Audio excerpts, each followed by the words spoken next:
का टॉपिक है norm linear space part third. Part first और पार्ट सेकंड हम इस यूट्यूब चैनल पर हम डाल चुके हैं। यूट्यूब चैनल का नाम है college mathematics classes by doctor Jitendra Singh, CC Raj, RRC Alwar. इस यूट्यूब पर जाकर आप फर्स्ट और सेकंड पार्ट इसके देख सकते हैं। आज हम norm linear space part third के बारे में बताएंगे। इसमें कुछ बेसिक कंसेप्ट हैं जिनके बारे में हम अध्ययन करेंगे। इसमें से जो फर्स्ट है आपका function space. Function space function पर डिफाइन होता है कि एक फंक्शन स्पेस एक मेट्रिक स्पेस होता है which is the linear space with element as functions defined as capital X is not equal to 5, then this is operate these operations a function from capital X tends to capital R। तो यहाँ पर ये function define होगा आपका f plus जी का जो operator है आपका दोनों का प्लस x के साथ पे ये सेपरेबल हो जाएगा आपका fx प्लस जी एक्स। इसी प्रकार यदि अल्फ़ा स्केलर इस फंक्शन के साथ ऑपरेट करते हैं तो यहाँ पर अल्फ़ा fx यहाँ पर स्केलर के रूप में निकल के आएगा। तो ये आपका एक फंक्शन स्पेस कहलाएगा जो कि कभी कभार डेफिनेशन के रूप में पूछ लिया जाता है। इसी प्रकार आपका सेकंड टॉपिक है यूक्लिडियन स्पेस। तो यहाँ पर n टपल्स के लिए यूज करेंगे अपन। n टपल्स आपका x1 x2 up to xn n element हैं। ये Rn का आपके एलिमेंट कंसीडर करेंगे। तो x यदि इस टाइप की कंडीशन कंसीडर करें तो हम यहाँ पर Rn एक सेट कहलाएगा ऑर्डर्ड पेयर्ड। इसमें n टपल्स होंगे, इसमें n नंबर्स होंगे, तो यहाँ पर रियल नंबर कहलाएगा आपका। तो यहाँ पर ये आपका n डायमेंशनल स्पेस कहलाता है। तो यहाँ पर यदि ये कंडीशनों को सेटिस्फाई करता है कि ये कंडीशन आपको दे रखी है कि x plus y x1 plus y one x2 plus y two, यानी ये एडिशन प्रॉपर्टी अप्लाई हो जाएगी, करस्पॉन्डिंग एलिमेंट्स इसमें ऐड हो जाते हैं। तो ये वास्तविक नंबर है आपका R cross R up to Rn। तो इस प्रकार आप इसको डिफाइन कर सकते हैं। तो इसी प्रकार अल्फा स्केलर है और x मान लीजिए आपका वेक्टर स्पेस है, तो यहाँ पर इसको हम इस प्रकार डिफाइन कर सकते हैं। तो ये यदि प्रॉपर्टी सेटिस्फाई हो जाती हैं then we say that this is called Euclidean space. तो यहाँ पर यूक्लिडियन जो स्पेस है आपका वो R की पावर n से डिफाइंड होगा। और यदि इसमें हम एलिमेंट कंसीडर करते हैं तो यदि x एलिमेंट कंसीडर करेंगे तो x में n एलिमेंट कंसीडर करने पड़ेंगे। इसी प्रकार y में यदि कंसीडर करते हैं तो यहाँ पर देखिए y यहाँ पर है तो जितने भी एलिमेंट लेंगे यहाँ पर n के टर्म के रूप में कंसीडर करेंगे। तो यहाँ पर यदि आइडेंटिटी एलिमेंट लेते हैं एडिशन के लिए तो उसमें भी n एलिमेंट होंगे। तो यानी जितने भी एलिमेंट्स हैं आपके वो आपके n होंगे। तो कोई भी वेक्टर यदि हम कंसीडर करते हैं इस स्पेस में तो यहाँ पर उसके एलिमेंट आप n के रूप में कंसीडर करेंगे। इसी प्रकार यहाँ पर ये फंक्शन समेशन के रूप में यदि यूज करते हैं तो if a function f defined on Rn such that norm of f, तो नॉर्म ऑफ f यदि हम कंसीडर करते हैं तो यहाँ पर क्या होगा, इसका समेशन जो है i equal to 1 to n और एफ आई का जो मोड है इसका स्क्वायर, ये आपका नॉर्म की डेफिनेशन पर डिफाइन करेगा। तो ये डिफाइंड नॉर्म के रूप में भी कंसीडर कर सकते हैं। तो ये यूक्लिडियन नॉर्म कहलाएगा। Then the norm linear space Rn is called n dimensional Euclidean space. तो यहाँ पर ये कंडीशन हम डिफाइन करेंगे तो नॉर्म लीनियर स्पेस पर डिफाइंड होगा। तो यहाँ पर इस प्रकार आप इसको डिफाइन कर सकते हैं। इसी प्रकार n डायमेंशनल यूनिटरी स्पेस है तो यहाँ पर कॉम्प्लेक्स नंबर के लिए होगा।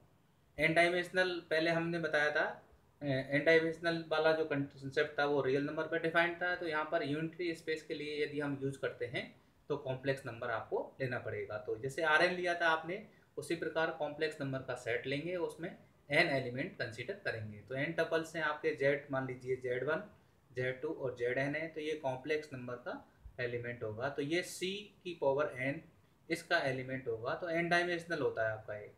तो इस प्रकार आप कॉम्प्लेक्स नंबर डिफाइन कर सकते हैं। तो ये कॉम्प्लेक्स वानक स्पेस का एलिमेंट है, तो इस प्रकार आप इसको डिफाइन कर सकते हैं। तो ये आप जानते ही हैं कि एलपी स्पेस के अंतर्गत हम इसको इस प्रकार डिफाइन कर सकते हैं। तो यहाँ पर इसको यदि p इक्वल टू 2 ले लेते हैं तो यहाँ पर इस प्रकार भी आप कंसीडर कर सकते हैं, जिसको z का नॉर्म कहते हैं। तो यहाँ पर p इक्वल टू 2 कंसीडर करेंगे तो इस प्रकार ये आपका निकल के आएगा। तो ये नॉर्म लीनियर स्पेस के corresponding n dimensional unitary space है जिसको हम डिफाइन कर सकते हैं। तो ये छोटी छोटी डेफिनेशन है, ये आपके पूछ ली जाती हैं, तो ये आपको मेमोराइज करनी है। इसी प्रकार एलपी नॉर्म यदि हम कंसीडर करना चाहते हैं तो रियल नंबर n टपल्स के लिए यूज करें तो यहाँ पर x का जो नॉर्म है आपका एलपी स्पेस में इस प्रकार डिफाइन करेंगे। तो ये आपका ज़्यादातर एग्जामों में पूछा जाता है, तो ये ध्यान रखना है। यहाँ पर p की वैल्यू आप कुछ भी रख सकते हैं, तो p ग्रेटर देन 1 यहाँ पर कंसीडर करेंगे। तो इस प्रकार आप इसको नॉर्म के रूप में हम कंसीडर कर सकते हैं। अब डायग्राम के माध्यम से यदि हम समझते हैं तो p इक्वल टू, मान लीजिए इस नॉर्म में 1 रखते हैं तो ये स्क्वायर निकल के आता है जिसका सेंटर 0 0 होगा, और यहाँ पर इसकी जो कंडीशन है आपकी इस प्रकार डिफाइन होगी। तो ये आपका p इक्वल टू 1 के लिए डायग्राम होगा। इसी प्रकार p इक्वल टू 2 यदि हम कंसीडर करते हैं तो स्क्वायर के रूप में निकल के आएगा, तो ये सर्किल निकल के आएगा आपका। ये नॉर्म के रूप में यदि कंसीडर करेंगे तो यहाँ पर p इक्वल टू 2 आप कंसीडर कर सकते हैं। इसी प्रकार p इक्वल टू इन्फिनिटी यदि हम कंसीडर करते हैं तो यहाँ पर आपका जो p का मान है वो इस प्रकार आप इसको डिफाइन कर सकते हैं स्क्वायर के रूप में। तो ये डायग्राम के माध्यम से हम नॉर्म को डिफाइन करेंगे। तो यहाँ पर p की जो वैल्यू है 1 और इन्फिनिटी के बीच में कंसीडर ज़्यादातर करते हैं। तो एलपी स्पेस के अंतर्गत जो p की जो वैल्यू होती है वो 1 से इन्फिनिटी के बीच में कंसीडर कर सकते हैं। तो ये हमने पहले भी आप दूसरे वीडियो जो आपको फर्स्ट और सेकंड पार्ट है उसमें भी हम बता चुके हैं। इसी प्रकार यहाँ पर आपको विशेष जो मोस्ट इम्पॉर्टेंट लेमा है ये ज़्यादातर एग्जाम में पूछी जाती है, और यदि एग्जाम में नहीं पूछी जाती है तो इससे रिलेटेड कुछ रिजल्ट्स आपसे पूछे जाते हैं। तो ये आपको मेमोराइज करना है। स्टेटमेंट, कभी कभी स्टेटमेंट भी पूछ लिया जाता है, और स्टेटमेंट यदि नहीं है तो आपका इस टाइप का स्टेटमेंट यदि आ जाता है तो इसको प्रूव करने के लिए बोल देता है। तो यहाँ पर p मान लीजिए 1 से ग्रेटर देन है और ये रिलेशन स्थापित है। इसका स्टेटमेंट क्या है, p is greater than 1 and 1 upon p plus 1 upon q equal to 1, then prove that any number a b greater equal 0 which implies a की पावर 1 अपॉन p, b की power 1 upon p less than equal to 1 upon p plus b upon q। और या आप ऐसे कह सकते हैं A B less than equal to A की power p upon p plus b की पावर q अपॉन q। तो यहाँ पर ये दोनों रिजल्ट आपसे पूछे जा सकते हैं कि यदि ये कंडीशन सेटिस्फाई होती हैं तो then prove that this is equal to this. और तीसरा रिजल्ट है इसमें, where the sign of equality hold if and only if, यदि यहाँ पर ये दोनों बराबर हैं तो ये जो कंडीशन है आपकी लेस देन इक्वल टू, ये आपके इक्वलिटी साइन हो जाएंगे। तो यदि ये दोनों बराबर हैं तो ये इस कंडीशन को सेटिस्फाई करेंगे। तो इस प्रकार ये स्टेटमेंट है आपका, ये बहुत ही इम्पोर्टेंट आपकी लेमा है जो कि ज़्यादातर पूछी जाती है। तो इसका आइए हम प्रूफ देखते हैं। तो यहाँ पर देखिए a इक्वल टू मान लीजिए 0, b इक्वल टू 0, तो ये जो रिजल्ट है आपका ऑटोमेटिक सेटिस्फाइड हो जाता है। तो यहाँ पर हम कह सकते हैं कि यदि a इक्वल टू 0 और b equal to 0 then we say that this result is always satisfied. इसी प्रकार दूसरा केस यदि हम कंसीडर करते हैं कि now be taking a is greater than 0, b is greater than 0 and k belong to 0 1, यानी जो k की जो वैल्यू है आपकी 0 से 1 के बीच में है।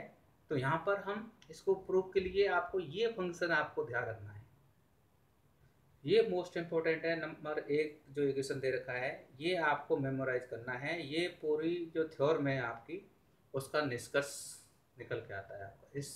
ये फंक्शन आपको याद है, ये आपको डिफाइन करना पड़ेगा। तो सपोज कीजिए एफ टी कोई फंक्शन है जिसको 1 माइनस के प्लस के टी माइनस टी की पावर के for all T is greater equal 0। तो ये फंक्शन आपको डिफाइन करना पड़ेगा और इस फंक्शन के आधार पर हम इसको प्रूव करेंगे। तो इसको नंबर दे दिया हमने इक्वेशन नंबर 1। अब इसको हम मैक्सिमाइज और मिनिमाइज की कंडीशन आपने फर्स्ट ईयर में पढ़ी होगी, BSc first year maximum minimum आपने कैलकुलस में पढ़ा होगा। उस कंसेप्ट को हम इस फंक्शन में यूज करेंगे। Now be analysis for optimisation condition for this function. तो ऑप्टिमाइजेशन मीन्स होता है आपका आइदर मैक्सिमाइज और मिनिमाइज। हमें देखना है कि ये फंक्शन टी की किस वैल्यू के लिए मैक्सिमम और मिनिमम हो सकता है। तो यहाँ पर देखिए एफ टी की वैल्यू आप इस प्रकार हम डिफाइन कर सकते हैं। इस वाले फंक्शन को हमने ऐसे लिख दिया है इस प्रकार। तो यहाँ पर f dash t equal to क्या होगा आपका के माइनस के टी की पावर के माइनस वन। तो या ऐसे कह सकते हैं के वन माइनस टी के टी की पावर के माइनस वन। तो यहाँ पर एफ डैश यहाँ पर टी निकाला है। तो यहाँ पर देखिए ऑप्टिमम पॉइंट जो कंसीडर करेंगे तो f dash t equal to zero consider करना पड़ेगा। तो यहाँ पर f dash t equal to zero यदि हम लेते हैं तो यहाँ पर के इक्वल टू वन निकल के आता है। तो ये आप डिफरेंशियल कैलकुलस में मैक्सिमम मिनिमम जो आपने चैप्टर पढ़ा है वहाँ से आपने निकाल लिया है। तो अब देखेंगे कि के इक्वल टू वन पर क्या ये जो फंक्शन है वो मैक्सिमाइज होगा या मिनिमाइज होगा। इसके लिए हमें क्या है सेकंड डेरिवेटिव की ज़रूरत पड़ेगी। तो सेकंड डेरिवेटिव यदि हम कंसीडर करते हैं तो देखिए यहाँ पर इसका सेकंड डेरिवेटिव क्या होगा आपका माइनस के माइनस वन टी की पावर के माइनस टू। ये कांस्टेंट है, ये जीरो हो जाएगा तो इसका डेरिवेटिव आपका हो जाएगा। तो ये क्वांटिटी आपकी निकल के आएगी। अब इस क्वांटिटी में हम के की वैल्यू रखेंगे तो ये पॉजिटिव होगा तो क्या होगा ये इस बिंदु पर आपका मिनिमम होगा। यदि लेस देन है तो इस बिंदु पर ये मैक्सिमम होगा। तो यहाँ पर देखिए के इक्वल टू वन रखते हैं तो यहाँ पर F double dash T is greater equal यहाँ पर ग्रेटर देन जीरो। और ग्रेटर देन जीरो होता है सेकेंड डेरिवेटिव। तो हम कह सकते हैं कि एफ टी के इक्वल टू वन पर क्या होगा मिनिमम होगा। तो मिनिमम होगा तो यहाँ पे टी इक्वल टू के। अब के की वैल्यू यदि हम कंसीडर करते हैं तो यहाँ से आप इसको कंसीडर कर सकते हैं। तो यहाँ पर देखिए के इक्वल टू वन है तो ये वाली कंडीशन सेटिस्फाई हो जाएगी। तो यानी मिनिमम है यानी के इक्वल टू वन हम कंसीडर करते हैं तो यहाँ पर ये मिनिमम होगा। तो f one less than equal to f t कह सकते हैं। तो यहाँ पर ये कंडीशन आपकी सेटिस्फाई हो जाती है। तो ये रिलेशन आपका निकल के आया है कि एफ वन ये मिनिमम की कंडीशन है, ये मिनिमम फंक्शन हो जाएगा एफ वन पर। तो यहाँ पर ये के इक्वल टू वन के लिए यदि हम कंसीडर करते हैं तो इस प्रकार आप इसको कंसीडर कर सकते हैं। तो यहाँ पर f one less than equal to f t के बराबर हो जाएगा। तो यहाँ पर यदि ये कंडीशन सेटिस्फाई हो जाती है तो यहाँ पर हम कह सकते हैं कि f one less than equal to f t. तो यहाँ पर एफ वन की वैल्यू यदि हम रख देते हैं यानी टी के स्थान पर हम वन रख देते हैं तो ये फंक्शन निकल के आता है आपका। और ये आपका एफ टी की वैल्यू है तो ये रिलेशन आपका निकल के आता है। तो इसको हम थोड़ा सा सेटल करेंगे तो यहाँ पर इसको सिंप्लीफाई करके वन माइनस के प्लस के टी माइनस टी की पावर के is always positive greater equal zero प्राप्त होगा। अब ये जीरो कब होगा कि के प्रत्येक मान के लिए के का मान आप जानते हैं कि के का मान आपका ग्रेटर देन के इक्वल टू वन के लिए पॉजिटिव होगा। तो यहाँ पर देखिए ये वाली कंडीशन हम कंसीडर करते हैं तो एफ वन माइनस आप ऐसे भी कह सकते हैं कि F T minus F one, F T minus F one. तो इसका मतलब क्या है कि ये वाली कंडीशन निकल के आएगी। एक साइड में ले आएंगे तो ये ग्रेटर इक्वल जीरो हो जाएगा। तो यहाँ से हम कह सकते हैं कि ये फाइनल जो रिजल्ट आया है इसका टी की पावर के लेस देन इक्वल टू के टी प्लस वन माइनस के, इसको दे दिया हमने इक्वेशन नंबर 2। तो ये रिलेशन आपका निकल के आया है। तो यहाँ पर अब हम के की वैल्यू यहाँ पर रखेंगे वन अपॉन पी और टी की वैल्यू रखेंगे वन अपॉन बी। अब इक्वेशन नंबर 2 जो निकल के आया है आपका उसमें हमने के रख दिया वन अपॉन पी और टी की वैल्यू रख दी वन अपॉन ए अपॉन बी। तो यदि इस वैल्यू को रख दें तो यहाँ से देखिए ये वाला जो रिलेशन है आपका ये relation can be written as this condition. तो इस कंडीशन तो यहाँ हम ए अपॉन बी को हम लिख सकते हैं।